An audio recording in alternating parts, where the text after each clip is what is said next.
সোজা পেরেকেই কিন্তু মানুষ বারবার হাতুড়ির আঘাত করে, আর পাকা পেরেকগুলাকে সবাই এড়িয়ে চলে। ঠিক তেমনি সোজা মানুষগুলাকেই মানুষ বারবার ব্যবহার করে, আর বাঁকা স্বভাবের মানুষগুলাকে সবাই এড়িয়ে চলে।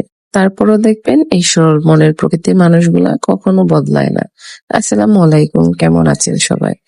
আবারও চলে আসলাম একটা ব্লগ ভিডিও নিয়ে আপনাদের সাথে শেয়ার করার জন্য।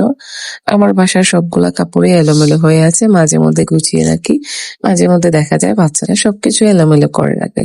তাই ভাবলাম আজকে বাচ্চাদের ড্রয়ারটা একটু গুছিয়ে রাখি, আর তার সাথে আপনাদের সাথেও শেয়ার করে একটা ভিডিও আপলোড করব।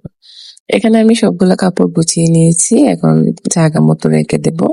এভাবে গুছিয়ে রাখলে হয় কি সবকিছু হাতের নাগালে পাওয়া যায়।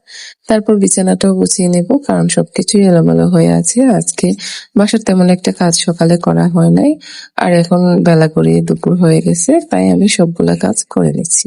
তারপর ঘরটাও ভালো করে ঝাড় দিয়ে দিলাম। আর বাসার মধ্যে যে এত ময়লা কোত্থেকে আসে সেটা আমি বুঝেই উঠতে পারি না। যাই হোক, এরই মধ্যে আমার বাসার ঘর গোছানোটা প্রায় মোটামুটি শেষ। ভালো থাকবেন সবাই, আল্লাহ হাফেজ।